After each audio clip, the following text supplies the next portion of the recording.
Okay, well, welcome back to Creo. This is part 2 of a tutorial to complete a 50mm cube, putting rounded edges and colouring it. So to do that, we're going to choose the round function that I'm highlighting up here in the middle under the engineering tab, and if we click on the round function, Creo will ask us what surface do we want to round, and we're going to highlight those surfaces. We're also going to hold down the control key. The control key will enable us to create a set of edges which are related to each other. So if we altered one, we shall alter them all, and that's a handy feature if you wanted to, say, adjust and play around with these rounded edges. Now, by hovering over some of the hidden edges, you can select those as well. So if I've probably got a few more over here down the back, one down this side, they should all be done. So once I release the control button and move this cube around, you can see I've rounded all those edges.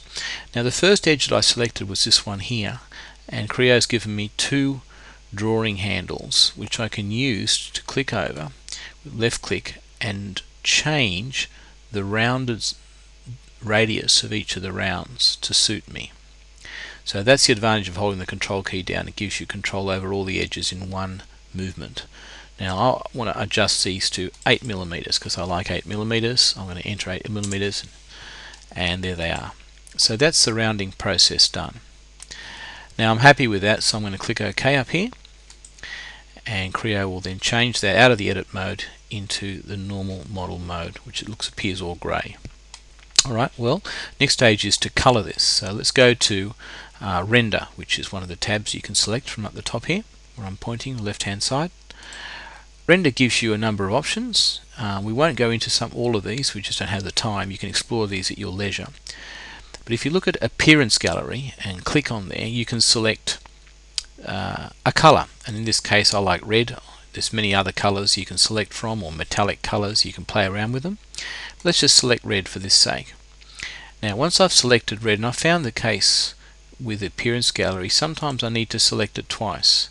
And I select it twice, a second time, this dialog box comes up here on the top right hand side of the screen, and I'll bring it down a bit closer so you can see it. It says select one or more items.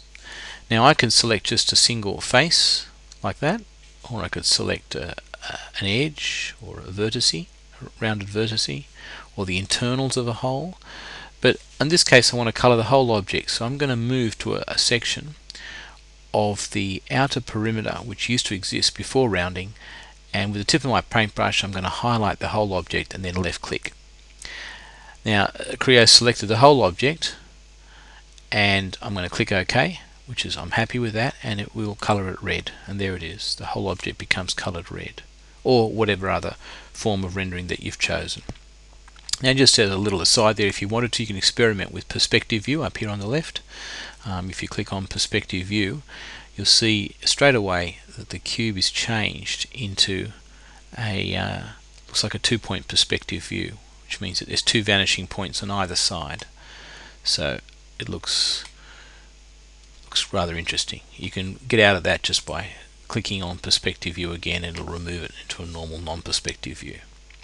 Okay, enjoy yourself, and I'll see you at the next part of the tutorial where we're going to create a strut which will fit into these holes, and we'll assemble this particular part. Bye.